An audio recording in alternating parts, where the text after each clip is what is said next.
এয়া আমি আহি কলকাতা এয়াৰপৰ্ট পালোহি আহি আছো নামি আছো আমি দীঘালৈ আহি আছো বৰ্তমান এতিয়া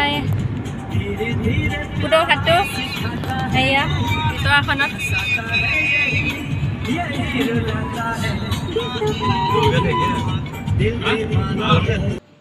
এয়া দীঘাত আহি আমি হোটেল ললোহি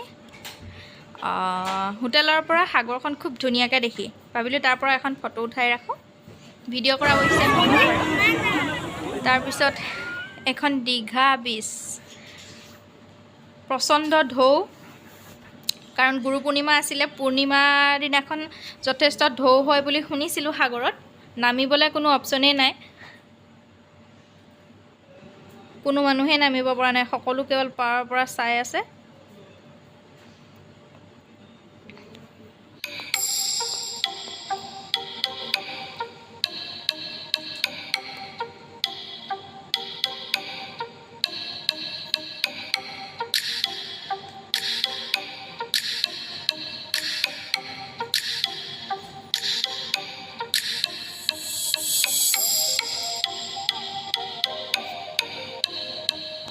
দীঘাৰ পৰা এবাৰ আহিলোঁ আমি মন্দাৰমণি বুলি মন্দাৰমণি বীচ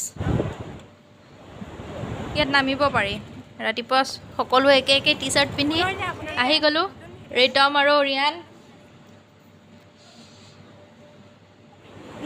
ভয়ো লাগিছে খুব ভালো লাগিছে এক সুন্দৰ অনুভৱ আগতে শুনি আছিলোঁ এতিয়া ওচৰৰ পৰা দেখি সাগৰখন কিমান বহল হ'ব পাৰে ভয় লগা পৰিৱেশ পানীবোৰ ইমানেই লুণীয়া অকণমান আহি মুখত পৰিছিলে